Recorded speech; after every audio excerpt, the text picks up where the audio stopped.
What's going on, peeps? It's Wrath here, hanging out today, playing some Idle Heroes. I want to thank you guys so much for coming hang out with me today. If you liked the video, don't forget, smash that thumbs up button to show your support. And if you haven't already, don't forget to subscribe as well. Alright guys, we're here today on the seasonal server, again, the same server we did yesterday. We made our E1 heroes, we got our E1 Vesa and our E1 Heartwatcher. It was a great day. This is a good day. However, shortly after we made the video, I was on a little bit of a a summoning binge, I guess you could say, using everything I had just to kind of get some stuff, and wouldn't you know it, 2 more Vesas popped out. I don't need 2, I only need 1, but that means we can E3 our Vesa. Obviously something I'd love to do before the Aspen dungeon closes, so I can actually make a really solid run at it. You know what I'm saying? Makes sense.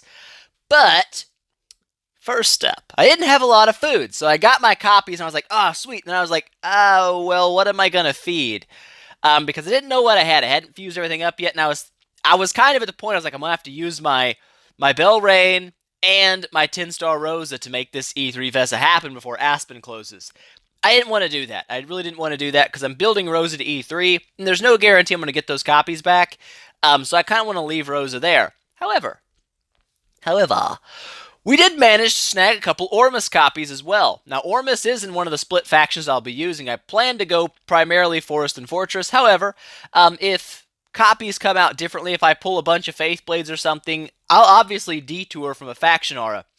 People overestimate faction auras all the time. They're not that important. They really aren't, especially in PvE. When you're going for max boss damage, it's far more important to have good units that do a lot of boss damage than it is to have an aura. So that's just a little something for the people in the comments, like, we should go for this aura, Wrath. Generally speaking, it's better to actually go for good units than an aura every time. So anyways, what we're going to do is we're going to go ahead and 10-star this here Ormus, like boop boop, like boop, and eeny meeny miny, I guess we're going to throw bait in here. It's kind of what we made him for. And we made a 10-star Ormus. Woo! Now, it's sad, because I debated using Ormus here on this account, but it's not a huge deal if we don't use them. I don't really care that much. What we really need, I'm really sad about, is getting rid of my 9-star Belrain. But wouldn't you know it, on the other seasonal account, as soon as I built this 9-star Belrain, I got a copy over there so I could build a 9-star Belrain there as too. So on the other account, maybe we'll get the E3 Belrain. I don't know. It depends on copies, of course. We'll see. Had to breathe. So here we go. Let's go ahead and get this lady up to E1 or E2. Go ahead and throw our Belrain in. I know, it's sad. It's Belrain. But whatever. We're going to go ahead and make an E2 Vesa, just like so. And then we're going to throw our Ormus in here, and we're going to make an E3 Vesa at the same time. So that's going to be quite the improvement to the team, I would assume. So we're going to go ahead and pump this lady all the way up to 290. She does have max tech, as far as I'm aware, I'm pretty sure. Maybe missing some block chance. Not 6-star gear yet, so that's going to be a slap in the face. But I'm building minus crit this time. I got the crit stone on. And I'll tell you right now, her damage is quite a bit higher when you run her with crit. It is definitely noticeably different. However, for enables, we're going to go fight Marauder first, I think. So I'm going to run some straight-up damage-dealing enables. We got spell control already on, I believe. I believe that's what that is. We've got the crit after round 4. Mightiness is not a bad one. It's going to boost her heals as well as boost her damage. So I think we're going to run some hot mightiness on this chick. And that's going to run us not quite as high attack, obviously, if you're using a pure attack stone. We're using damage versus assassin because the Marauder we're going to face is a Walter.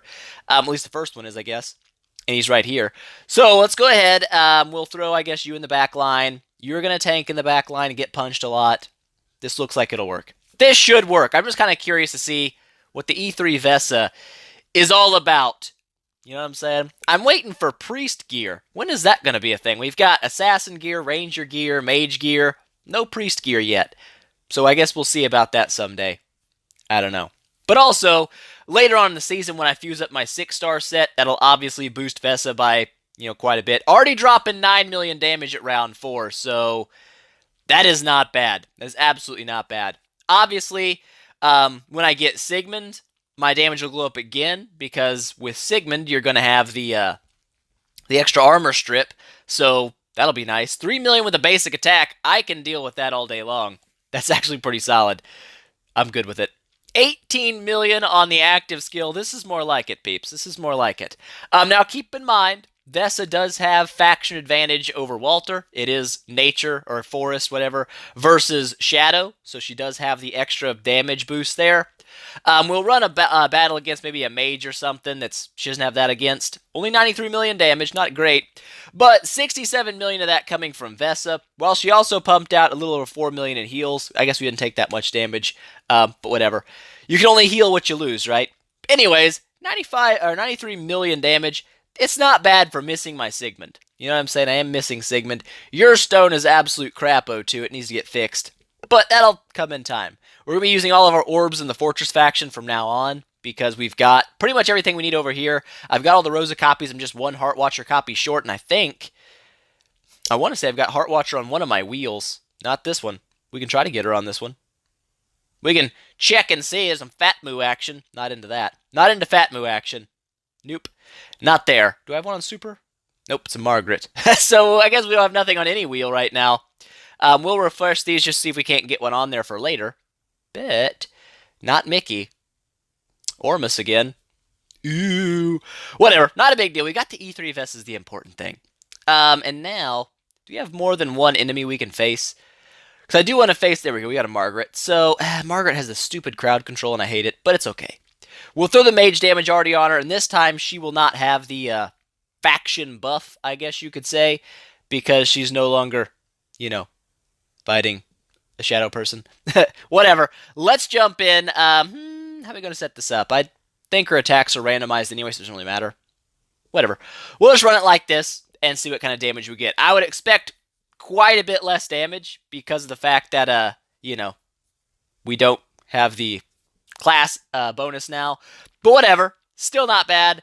The good thing about Vesa is even if she doesn't deal like the most damage in the world for your team, usually you use Vesa on PvE teams as your healer. You use her to keep your team alive through the hard stuff. So when you start fighting those bosses that are killing off your damage dealers, having a Vesa makes a big difference because she's going to keep your team healed. So 13 million, that ain't bad. That ain't bad at all.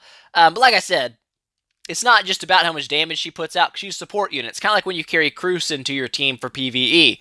When the damage numbers come back, Cruz looks like butthole, but he's also boosted your entire team's damage the whole time, plus he provides a little bit of passive healing, and his active skill is going to fill up somebody's energy. So there's reasons you take things into a boss fighting team that strictly aren't for dealing damage, even though, like I said, Vesa does deal pretty decent damage. 113 million damage coming out, 77 million from Vesa.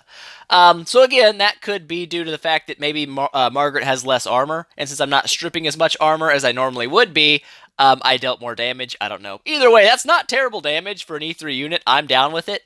But like I said, the big thing that I like Vesa for is she does both roles. She can drop some decent damage. 77 million is not bad damage. But she's also going to be healing your team the entire time, too. So she does have some extra buffs that go along with her, and that's why I like my Vesa. I do like Vesa. Plan to E3 you're on official. Not quite yet. I think I have a guild boss coming up. Who are we fighting right now? Asmos. I don't think I've got a warrior damage artifact. I don't believe I do. Nope. Boop, boop, boop, boop, boop, boop, boop, boop. Definitely nope. I guess we'll go ahead, and since we don't have we'll throw that on you instead. Give her an attack boost and some extra crit. 85% crit chance, 105% crit damage with the Punisher Staff on. That should help her damage, I would say, versus these dudes. For you, she's probably going to die, like, right out the gate. We'll give you some reduced damage, maybe see if you can't stay in the fight more than, like, one crit.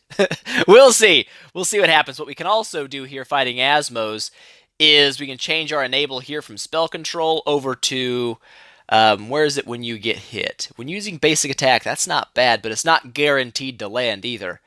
When taking damage, there we go. We'll throw that enable on so that every time she gets hit, she's going to also break their crit a little bit, which is definitely nice. So let's go ahead and jump in our guild boss, see if we can't do a decent amount of damage. I don't know. Like I said, I haven't tested this at all yet, so I don't think I have any damage numbers on this guy, do I? Not even one. Hopefully we're not the bottom number, because that would be sad. It'd be sad for me. We're going to put you in the front, because Asmodeel's basic attack hits the front two-line enemies, so I want them to be breaking their crit as much as possible. Let's see if we can make some decent damage happen with our E3 Vesa. Let us see if we can make a thing happen. Not expecting huge numbers, But, okay. Heartwatcher's already almost in Dead Town, so that is bad. Ooh, it's really bad. We might be okay. Maybe we're breaking their crit now if they got a couple attacks and they won't be getting... Ugh. The big thing about Asmo is you gotta keep them from critting, because every time they crit, they're gonna trigger those marks. And as you can see, when the marks get triggered, the team gets kind of buttholed, and it's not good. It is absolutely not good. So we're lasting a decent amount of rounds, though. Vesa's staying pretty much topped off. Rosa's staying in the fight, too. We're not doing bad. I think we're doing okay here. Rosa might die. Probably a good chance of Rosa dying eventually. Maybe not. Maybe not. Keep our armor break going. I think we're doing okay here. We're going to make it the whole round, so that's good. We'll have some decent damage, I would assume. As you can see, the crits are nowhere near as high versus guild bosses. Again, I don't have any real great armor stripping. Rosa has some armor stripping built into him. It's not a bunch, but it's better than zero, I guess. it's always better than zero.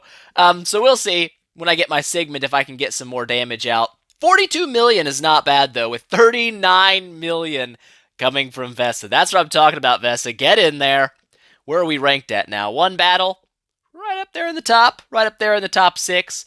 So we're absolutely going to just next a battle here and try to get higher in the ranks. Because I need guild coins really bad, peeps. Really, really bad. Oh my god, is that 78 million damage? What? Heartwatcher must have stayed alive a little longer to stack more marks or something. That's ridiculous.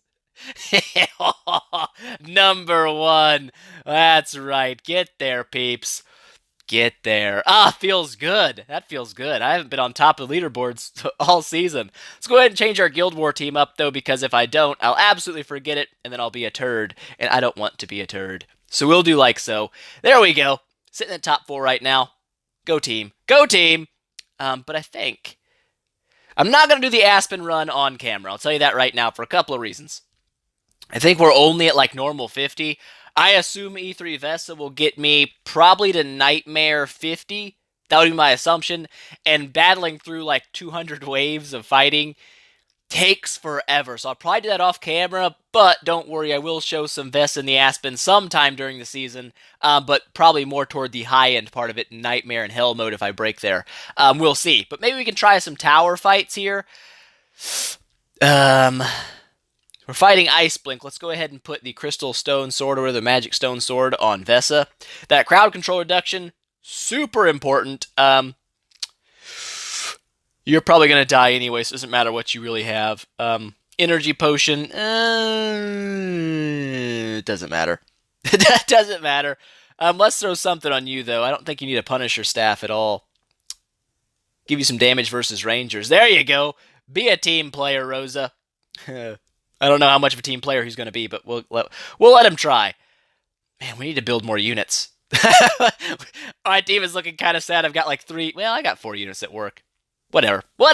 No big deal. Let's jump in here and see if we can't take out the Ice Blinks. Ever since the Ice Blink buff, these nodes have gotten markedly harder. I'm not going to lie. But hopefully we'll be okay here. E3 Vesa is kind of set up right now for Marauder damage instead of tower, as you can see, obviously. Holy crap. Frozen to death. She'll be okay, though. Oh, yeah, we're probably good. We're probably good here.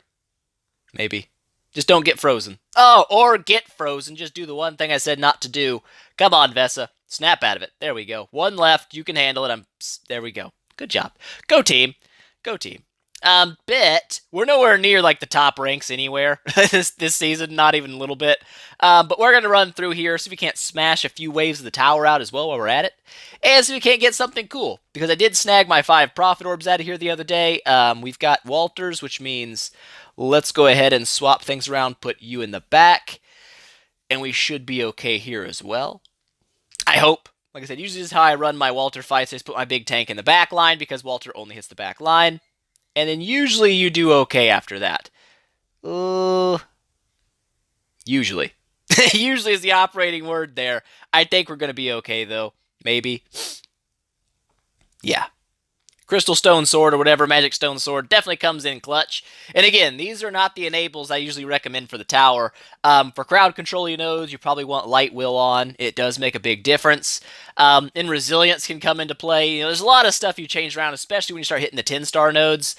For right now, we're kind of, I guess still in the easiest area. We haven't hit the 452 mark yet, but whatevs. Whatevs, I think we're going to make it. Vesa's taking quite the hammering right now. Just don't die on me. There we go.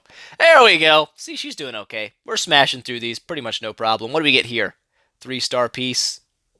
We'll take it. I'm pretty sure we're going to take it. These nodes always give me problems, though, because the DAS Mogs, like once they get 10-star, the 10-star wave for this is so stupid hard, because they chain their skills together. One person casts their active, they feed the next one's active skill, so they just literally will do this the entire battle. That's all the attack they're going to use is their special skill, and it does a lot of damage, so you kind of got to watch out for them. See? Oop. But I think we're going to be okay here. Vesa's going to out-heal all this damage pretty easy. But like I said, when you hit the 10-star node of that, that's very difficult to beat. I haven't found a great way to do it myself anyways. Like, I haven't found like this is how you beat that node. It's kind of like, let's hope I get lucky with some crowd control. Let's pray a little bit, fingers crossed. We'll be fine here, I think. Flame Strike nodes really aren't that big of a deal. You know? Like, I'm just not a big Flame Strike fan in general, though. Like, I don't even build her. I built her one season. I was like, I'm going to try out the Flame Strike thing. And I freaking hated her. I don't like Flame Strike. We are not friends. We are not simpatico. But it's whatever. Not a big deal. Like I said, easy win there with Vesa, I guess. With an E3 Vesa, it kind of all becomes a little easier. I don't want to go crazy high on this. We'll just kind of neck some. Maybe I'll lose here eventually. We'll see. Let's go ahead and swap Rosa back to the front, though. Because, you know, Heart Watcher's not really a tank. It's not really Heart Watcher's job. But whatever. Let's see if we can't smash through the Blood Blades. I would assume we can, maybe. They do heal when things die, but Vesa's got the element advantage on them, so she does quite a bit of extra damage, which is, you know, obviously great. Boop. Kills him off pretty easy. He's got her active skill now, so the rest probably gonna die, maybe? Yeah, definitely dead. Awesome! Get wrecked. Let's go to, I guess we can go to 440. We'll just take it to a nice even round number, and that sounds like it'll work for me. Will this be a win? Absolutely. Don't have to watch it. Asmo, we've already fought the Asmo. You know my strategy for the Asmos. Always break their crit. If they're not critting, they're not doing that much damage. Gru is fantastic for Asmo waves. One of my favorite heroes to counter Asmodel is Gru, because he breaks attack and crit at the same time. It's fantastic. Especially if you get him enabled and you put the extra crit breaks and stuff on him. It can get pretty ridiculous. Of course, they just kind of slapped the crap out of a team. But it's okay. I think Vesa can take it. She's E3. She plays no games. That's right. This is why you build an E3 unit first. You know what I'm saying? Instead of building a full team of 10 stars, go ahead and make one an E3. Trust me, it's going to make a big difference for your damage output. There we go, though. Smash through up to 440. We'll do the Aspen off camera. Brave Trial off camera as well. Guess I can do a couple of battles. Boop. Let's just do it like that. Let's just do a solo Vesa and see how that run goes. Now, she's not built for healing. She's acting with crit, you're going to get less heals, but you're going to get, you know, obviously more burst damage. So that's kind of what I built my Vesa for, is the burst damage. Because I usually always go attack on her, because I like the extra healing. But we'll see. We'll see how we run this season, if we like it. I'm going to try to push the Brave Trial a little higher. My rankings are bad anyway, but, you know, whatever. We'll see how it works. Should we go with E3 Vesa? Let's go with 10-star Vesa. I'm sorry about the nose snifflings. I know that's super annoying, but, you know, I can't stop it. Allergies is all up in my nose holes, and it's just making things a thing. But yeah, I feel like that's all we wanted to do today. We've tested our Vesa around a little bit. Obviously, my monster still needs a lot of work, so she will have much more room for improvement still. 6-star gear, again, a big improvement. If I can get her stone to C6, another improvement. But I think I've got a chance at reaching hell this season with the lineup I'm going for, having an E3 Heartwatcher and an E3 Vesa. I believe I should be able to make it, and hopefully E3 Sigmund, fingers crossed. We'll see how it goes, but that is going to be it for today, guys. I hope you enjoyed it. If you liked the video, please make sure, smash that thumbs up button to show your support if you haven't already. Don't forget to subscribe as well, and tell your friends about it, because that definitely helps me out a lot. And I will see you guys in the next one.